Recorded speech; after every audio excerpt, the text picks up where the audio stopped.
Good morning guys. तो कैसे हैं आप सब लोग? उम्मीद करता हूँ सब अच्छे होंगे। तो मार्केट ओपन हो चुका है, 10:09 हो गए हैं और मार्केट जो है स्लाइडली गैप अप ओपनिंग देके तो वहीं पे ही कल की क्लोजिंग के आसपास सस्टेन कर रहा है। मींस थोड़ा 50 पॉइंट्स अपर साइड में ट्रेड कर रहा है। तो 25,550 के आसपास चल रहा है मार्केट। तो अभी तक हमने कोई पोजीशन नहीं बनाई है, क्योंकि यहाँ पे कल की अगर बात करते हैं, अभी हम पोजीशन बनाने का प्लान करते हैं। अब मार्केट थोड़ा सा स्टेबल मान सकते हैं। 10 बजे के बाद आप 10 बजे पोजीशन बना सकते हो। तो यहाँ पे कल की देखिए, कल हमने कोई ट्रेड नहीं किया था क्योंकि थोड़ा सा बिजी शेड्यूल था, तो मैंने टेलीग्राम पे अपडेट भी किया था। तो यहाँ पे कल की डेट में देखिए, कल मार्केट क्या, कल की थोड़ी चर्चा कर लेते हैं पोजीशन बनाने से पहले। तो पोजीशन बनाने से पहले आपको ना पिछले दिन का मार्केट देखना होता है थोड़ा सा। अगर आपने ट्रेड किया तो आपके दिमाग में छप चुका होता है कि पिछले दिन मैंने क्या किया, किस हिसाब से मैंने काम किया था। लेकिन अगर आपने काम नहीं किया है, ये काम किया भी है, दोनों सिनारियों में आपको मार्केट का जो पिछला रवैया है, पिछली हिस्ट्री है, उसको देखना, ऑब्जर्व करना ज़रूरी होता है। ठीक है, चाहे आप नॉन डायरेक्शनल सेलिंग भी बनाएं या फिर डायरेक्शनल सेलिंग में तो है ही इंपॉर्टेंट, पर नॉन डायरेक्शनल सेलिंग में भी आपको इंपॉर्टेंट चीज़ है। तो हमारी टेस्टिंग सीरीज, जैसा कि आपको पता ही है, नॉन डायरेक्शन सेलिंग में चल रही है टेस्टिंग। 160वां दिन है गाइस आज। तो यहाँ पे कल की गैप अप ओपनिंग दिया, फिर मार्केट यहाँ से गैप अप ओपनिंग देके मींस यहाँ पे 25,575 मींस 90-80 पॉइंट्स अपसाइड गया। फिर धीरे धीरे डाउन आया और शार्प फॉल किया 12 बजे के बाद। मींस यहाँ से 25,600 से इसने वन डायरेक्शन मूव किया, करीब 150 पॉइंट का इसने दिया। तो फिर वहाँ पे कंसोलिडेशन गया। तो यहाँ पे क्या है कि इस वाले फेस में एसएल आपके हिट होने ही है। इतने फॉल में अगर 10-15 मिनट का फॉल आता है, 10-15 मिनट में 100-150 पॉइंट अगर मूव आता है तो बहुत बड़ा मूव होता है। ठीक है, तो आज की बात करें तो यहाँ पे आज की डेट में थोड़ा सा मार्केट हल्का सा छोटे टाइम फ्रेम में 5 मिनट की कैंडल में डबल बॉटम जैसा कुछ ऐसा आपको दिखाई दे रहा होगा। बट अगर 15 मिनट की बात करें, आप 15 मिनट के टाइम फ्रेम में भी काम कर सकते हो। अगर आप ऑप्शन सेलिंग कर रहे हो तो आपको इससे नॉइज़ी नहीं आएगा। मन मीन्स आपको क्लियर थोड़ा रहेगा कि मार्केट में कहाँ पे डायरेक्शन कर रहा है या रेंज बाउंड कितना है, तो आपको थोड़ा सा सहूलियत रहेगी। तो यहाँ पे हम 25,500 का स्ट्रैडल बनाने का प्लान करते हैं, क्योंकि यहाँ पे मार्केट जो है 25,550, 25,500 और 25,600 के बीच में रेंज है, बन रही है, दिख रही है ऐसा। ठीक है, तो उससे पहले हम अपना वो देख लेते हैं, इंडिया विक्स देख लेते हैं। तो इंडिया विक्स 2.5% डाउन है, आज 13 के आसपास चल रही है। तो यहाँ पे इंडिया विक्स की बात करें तो इंडिया विक्स में 13 के आसपास है, तो कोई दिक्कत नहीं है। तो देख लेते हैं प्रीमियम क्या चल रहे हैं अपने। प्रीमियम ऐड कर लेते हैं 25,550 का। अगर हम बात करें, एक काम करते हैं, आज फर्स्ट थर्सडे, आज निफ्टी सेंसेक्स की एक्सपायरी भी है, तो 500 का हम पुट देख लेते हैं, 89 पे चल रहा है। ठीक है, और स्ट्रेंगल बना लेते हैं, हम एक काम करते हैं। ठीक है, तो कॉल साइड के प्रीमियम ज़्यादा है, तो 25,550 का भी देख लेते हैं कि कितना डिफरेंस आ रहा है स्ट्रैडल में अगर हम बनाए तो स्ट्रैडल में गाइज डिफरेंस ज़्यादा है, कॉल के प्रीमियम ज़्यादा है। तो यहाँ पे भी 30 रुपये का डिफरेंस है। ठीक है, तो यहाँ पे हम शॉर्ट कर देते हैं गाइज। ठीक है, यहाँ पे हम शॉर्ट कर देते हैं, कोई दिक्कत नहीं है शॉर्ट करने में, क्योंकि यहाँ पे अपना स्ट्रेंगल ही बनाएंगे 50 पॉइंट्स ओटीएम का। ठीक है, तो 121 के आसपास हमारा हुआ है। तो यहाँ पे अगर प्रीमियम एक रेंज बाउंड में रहेगा मार्केट, तो फिर अपना काम बन जाएगा। ऑप्शन सेलिंग में यही होता है, आपको मार्केट में पोजीशन बना के बैठ जाना होता है, फिर उसको एडजस्ट करना होता है। अगर लॉस वाली के कैसे एडजस्ट करना है उसका भी आपको पता है, और एडजस्ट करना आपको धीरे धीरे आएगा, क्योंकि यहाँ पे आप टाइम स्पेंड करते हैं लाइव मार्केट में।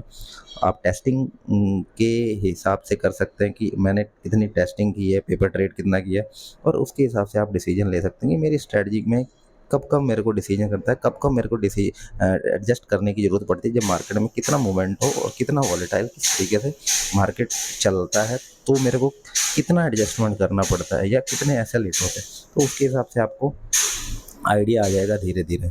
तो देखते हैं क्या रहता है। उससे पहले हम अपना एस एल डिफाइन कर देते हैं। आज हम 60 से 70% एस एल रहेगा हमारा। यहाँ पे हमारा एस एल रहेगा 190, 70 पॉइंट्स का इसमें रहेगा, और 90 पॉइंट्स का इसमें रहेगा, मीन 170 इसमें भी रहेगा, करीब 80 पॉइंट्स का। तो यहाँ पे पोजीशन बन चुकी है, तो वेट करना होगा, अपडेट करते हैं थोड़ी देर में जो भी रहेगा सिनारियो। आप मैं करता हूँ अपडेट थोड़ी।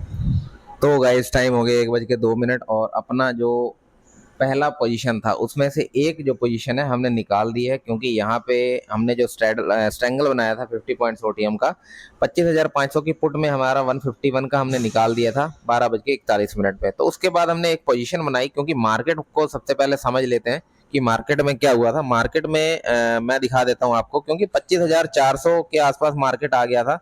यहाँ पे हमने निकाल दिया इस यहाँ इस पोजीशन पे। फिर हमने थोड़ा सा वेट करके अभी हमने पोजीशन बनाई है 25,300 की। हमने यहाँ पे हमने एक मतलब 25,600 का तो हमारा कॉल राइट हो रखा है, ठीक है, और 25,300 का हमने 100 पॉइंट दूर और ओटीएम राइट कर दिया, क्योंकि यहाँ पे जो है ना हमारा जो प्रीमियम था वो ऑलमोस्ट 70 रुपीज चल रहा था कॉल साइड का। फिर उसके सिमिलर हमने 71 का प्रीमियम जो कि ओटीएम था हमने वो बेच दिया हमने, जो कि अभी 73.89 चल रहा है। तो यहाँ पे 360 माइनस चल रहा है, कोई दिक्कत नहीं है यहाँ पे। और जो पोजीशन जो हमारी मैक्सिमम प्रॉफिट वाली है जो कि 25,600 कॉल की है, जिसमें 87 हो रहा है हमारा प्रॉफिट, जो कि हमें नेट जो है लॉस से मतलब मिनिमाइज उसने काउंटर कर लिया है अपनी लॉस वाली पोजीशन को। तो कोई दिक्कत नहीं है, यहाँ पे अपने छोटे प्रीमियम में काम करते हैं, कोई दिक्कत नहीं है आज की डेट में। तो देखते हैं क्या रहता है, अपना सेफ रहेगा अगर छोटे प्रीमियम में रहते हैं तो उसमें, क्योंकि डेल्टा कम रहता है जिसकी वजह से थोड़ा सा मोमेंटम अगर आ भी जाता है तो टाइम के अकॉर्डिंग आपका फिर उसमें मोमेंटम इतना नहीं हो जाता अगर थोड़ी सी रेंज बाउंड में मार्केट चली जाती है। तो यहाँ पे देखते हैं क्या रहता है मार्केट का सिनारियो। अभी तो देखते हैं 2 बजे तक के आसपास। तो अपना अगर नहीं होगा, नो प्रॉफिट नो लॉस की पोजीशन रहेगी तो भी कोई दिक्कत नहीं है, अपना टाइम के अकॉर्डिंग अपना एग्जिट ले लेंगे, ठीक है। तो ये अपना प्लान रहने वाला है। तो वेट करते हैं, अपडेट करता हूँ थोड़ी देर में। तो गाइस टाइम हो गया 2:37 और अपना जो लॉस था वो कवर हो गया, कुछ हम प्लस में आ चुके हैं। हो सकता था आज हम नो प्रॉफिट नो लॉस पे, ये प्रॉब्लम था कि हो सकता है कुछ भी हो सकता है, नो प्रॉफिट नो लॉस पे भी जाना पड़ सकता है according to price action, according to market का सिनारियो और अकॉर्डिंग टू हम जो टाइम है उसके हिसाब से हम एग्जिट ले लेंगे, जो भी हमारा रहेगा, या तो हमारा नेगेटिव रहेगा या फिर पॉजिटिव रहेगा। तो यहाँ पे टाइम हो चुका है 2:37 और देखिए प्राइस एक्शन जो है काफ़ी मतलब टाइम से यहाँ पे आके एसलेट करने के बाद हमारा फिर से हमारा एक रेंज में मार्केट ने टाइम स्पेंड किया, फिर अभी यहाँ से रेंज को ब्रेकआउट करके अप साइड जाने की कोशिश फिर से करने लगा है मार्केट।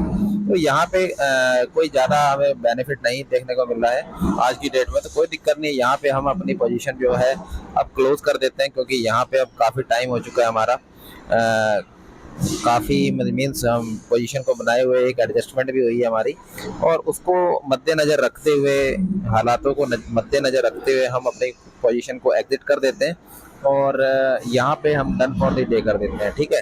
तो ये सारी चीज़ें रहेंगी हमारे, आपको किस तरीके से काम करना है आप रिलेट कर पा रहे होंगे अगर आप स्टॉक मार्केट में काम कर रहे हैं, स्पेशली ऑप्शन सेलिंग में। अगर आप ऑप्शन सेलर हैं, ठीक है, अगर आप ऑप्शन बाइंग करते हैं तो फिर गाइज अगर प्रॉफिटेबल है तो इसका मीन्स आपको एक्सपीरियंस हो चुका है। अगर आप बिगिनर्स हैं तो मैं रिकमेंड नहीं करता कि ऑप्शन आप बाइंग कीजिए।